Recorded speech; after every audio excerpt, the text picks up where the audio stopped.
قرآن رہے،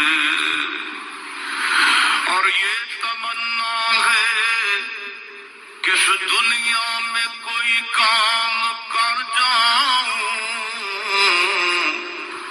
مولا اگر توفیق مل جائے تو خدمت اسلام کر جاؤں، اور یہ تمنا ہے کہ تعلیم قرآن عام ہو جائے، مولا یہ تمنا ہے کہ تعلیم قرآن عام ہو جائے،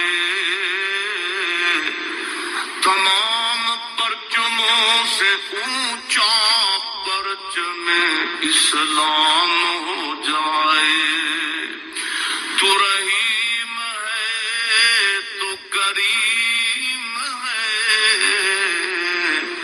مولا تیری ذات سب سے عظیم ہے، تو کرم اپنا عطا ہمیں، تیرے کرم پہ مولا یقین ہے۔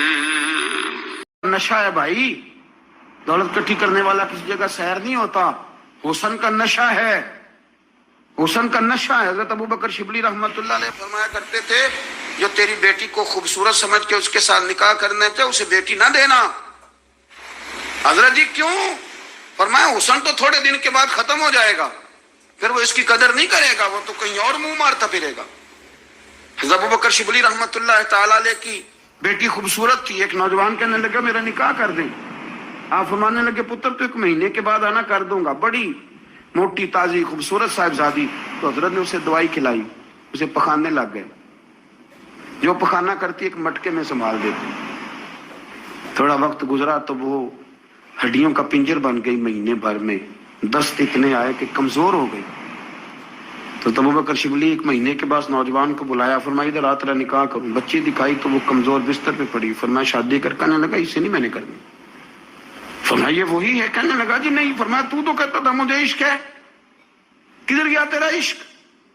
کہنے لگا حضرت صاحب آپ کیسی بات کر رہے ہیں؟ فرمایا ادھر آ۔ پھر وہ مٹکا جس میں گند رکھا تھا وہاں لے گئے، فرمانے لگے تیرا اس کے ساتھ عشق تھا، یہ ہے تیرا عشق۔ فرمایا اسے تو میں 4 دن روٹی کھلاؤں گا پھر تندرست ہو جائے گی، لیکن میں دیکھنا چاہتا تھا کہ تو میری بیٹی سے پیار کرتا ہے یا اس کے چہرے پہ آنے والی کچھ وقت کے لیے سرخی سے پیار کرتا ہے، اس لالی سے پیار کرتا ہے جو جوانی کے وقت بچوں اور بچیوں پہ آتی ہے۔ کس چیز کے دل دادا؟ یعنی کیا مطلب؟ نفس کی غلامی، سراسر غلامی، اور پلٹ پلٹ کے اور بڑے بڑے سیانے بندے چھوٹی سی خواہش کے لیے، بڑا سمجھدار آدمی، بڑا سیانا بندہ۔ میں ایک بڑے بزرگ عالم تھے